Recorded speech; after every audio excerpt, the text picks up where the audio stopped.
I've been known to do some role-playing.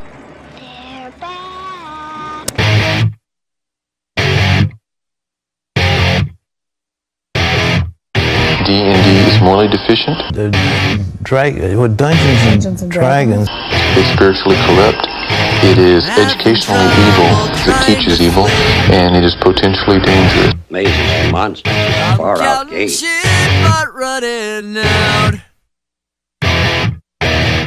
Now I am making your silver pants blue.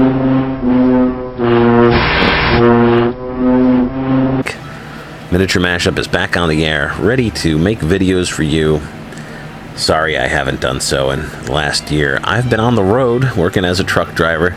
Thought it would be an interesting career change. Thought maybe it would help me make some more money. Unfortunately, neither of those turned out to be the case. I'll talk about what that means for the future of this channel in an upcoming video, but today, let's talk about 40k orcs. Specifically, let's talk about the Orc Death Dread. You want an Orc Death Dread, and who can blame you? Orc Death Dreads are a mean machine strong enough to tear open an armored transport with one claw and castrate a demon prince with the other. But these fusions of rusty hydraulics and orc madness deliver their biggest blow to your wallet. It's very hard to find a Death Dread for less than 50 bucks, certainly not new, or even on eBay. 50 bucks is too much for a bit of plastic that you can fit in your pocket. To put it in perspective, for the same money, you could buy 6 of these 1/35 scale tanks.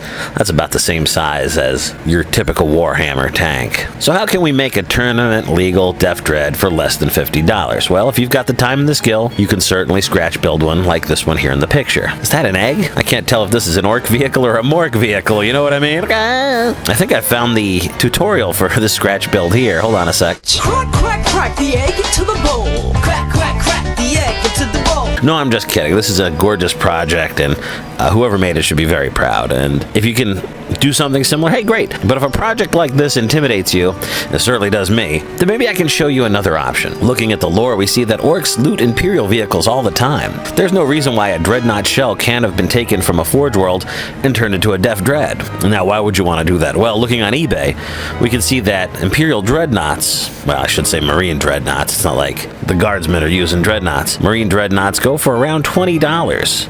I got mine for 10 because it was missing an arm. Because of the plastic black reed set which came with the Dreadnought, the market has kind of been flooded with plastic Dreadnoughts, and they sell for a lot less than the Death Dread. They're a smaller model too, and that might play into it. Aside from the Dreadnought, you're also going to need some orky bits. I happen to have a Death Dread claw, a War Boss head, 2 kill saw blades, a bit of an orc bike, a tiny snotling, and 2 arms off a Zoid praying mantis model. It's one from the dollar store back when they used to carry those cheap Zoid models. Now, if you play orcs, you should check eBay for orc bits listings, as they can really come in handy with model conversions. And if you're playing an orc, and if you're any kind of orc player, model conversions are going to be something you want to do, not only to save money, but just because it's fun. Now, I'm going to start off with my plastic Death Dread here. I don't have it attached to the feet. I don't have the arms put on yet. I am going to hollow it out, at least here in the center. I'm going to take my Dremel tool, rotary tool, and just chew my way into it and get this horrible Imperial symbol off the front and make room for our War Boss head. Now, I say War Boss head, but it might be a knob head. They seem to be about the same size. This could just be a generic knob head. Knob head, Jesus. I went with one that has some cybernetic bits on it for a big cybernetic eye and a metal skull plate, just to make it look like it is sort of wired into the Dreadnought. You know, I wanted something more machine. That way, when it's not such a juxtaposition when you see this big green head poking out of essentially a walking tank. Now, after we drill that out, I'm just going to lay the head in with some E6000, essentially a super glue gel that I use a lot of projects. It's very nice. And then I'm going to clean out any of that excess glue with a toothpick, because I want this to look good. This is going to be a centerpiece for my orc army.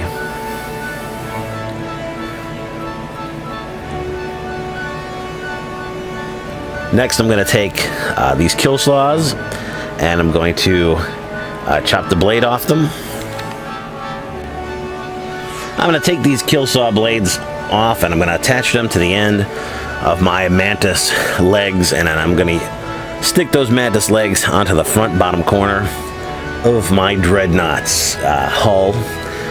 And the way I do that is I drill holes in the Dreadnought, and then I actually just use E6000 and toothpicks to sort of anchor them on there. And I don't think I do that on camera here, but you'll have to take my word. That's how those are on there. And I position them pretty good. I think they look quite nice. And when you look at the extra claws on a Def Dread model, they're comparable. Lastly, I'm going to put the one arm that I've got, which is on the opposite side here. Now, I've already put my Def Dread Killer Claw, I don't even think it's called a Killer Claw, it's something else, right side of this Def Dread. We're gonna, but I've got doubles of the same side arm, so, and also it'll make it look more orky if I flip it upside down. You can see I've got this thing, I've got some orc weaponry. I don't even know what this came from. This is the joy of having an orc bits bag. I don't know what this rocket thing is, but it's gonna be my heavy burner, sorry.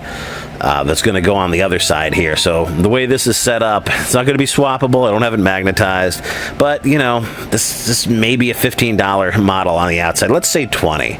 Let's say this thing cost me 20 with all the bits and stuff. We'll put it there. I think it's closer to 15. We'll say 20. It's still $30 under your typical Def Dread. It's not going to be swappable, but I've got a pretty good build out. I've got the 3 of the claws, 1 flamer. And I'm really happy with how this came out, folks. I'm just going to let's take a look at some of the pictures. And while we're looking at the pictures, hey, check out the Facebook Miniature Mashup page. Go over there and like it. We've got almost 400 people have liked it so far. And I don't promote it very much. I think I've promoted it on on the very last video I did. It's been around for a while now, and I'd love to get people out to the Facebook page. It's a great way to hit me up if you want to ask me questions about any of these projects, if you want to purchase any of the things you see here. Pretty much everything I make is for sale. Certainly the dungeon blocks are. You can also follow me on Twitter, but bear in mind I make a lot of political posting, so if you think you might get upset at that, maybe stay away from my Twitter. I'll put the link down there anyway. I'm always looking for followers. I'm going to try to get the next video out quickly. It's going to be a Terrain from Trash video. This has been Fungeon Master Dave saying it's good to be back.